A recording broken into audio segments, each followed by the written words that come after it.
জুমার বাইরে যদি কোনো মানুষ এই সূরা সম্পূর্ণভাবে পড়ে, আল্লাহর নবী বলেন ওই মুমিন বান্দাকে আল্লাহ রাব্বুল আলামিন তার জমিন থেকে আসমান পর্যন্ত পুরোটাই নূর করে দিবেন। সুবহানাল্লাহ পড়ে। এখন কথা হচ্ছে নূর হওয়া মানে কি?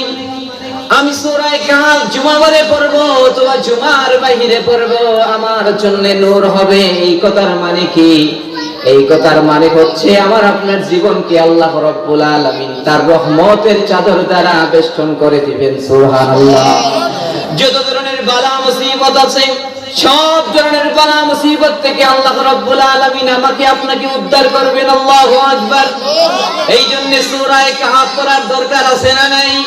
জুমা পরেও আমরা পড়ব, জুমার বাইরেও আমরা পড়ব, শুধু তেলাওয়াত করব না, সূরা কাহফ আমরা একটু মুখস্থ করব। আবু দারদা রাদিয়াল্লাহু তাআলা আনহুর হাদিস, ও নবী দারদা রাদিয়াল্লাহু তাআলা আনহু قال রাসূলুল্লাহ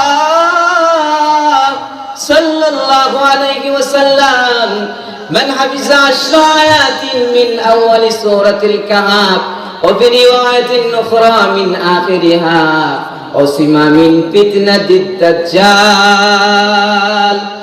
আবু দারদা রাদিয়াল্লাহু তাআলা আনহু থেকে বর্ণিত হাদিস, তিনি বলেন আল্লাহর হাবিব সাল্লাল্লাহু আলাইহি ওয়াসাল্লাম বলেছেন, কেউ যদি সূরা কাহফের প্রথম 10 আয়াত কিংবা শেষ 10 আয়াত মুখস্থ করে, ওই ব্যক্তিকে আল্লাহ তাআলা দাজ্জালের ফিতনা থেকে হেফাজত করবেন। সুবহানাল্লাহ।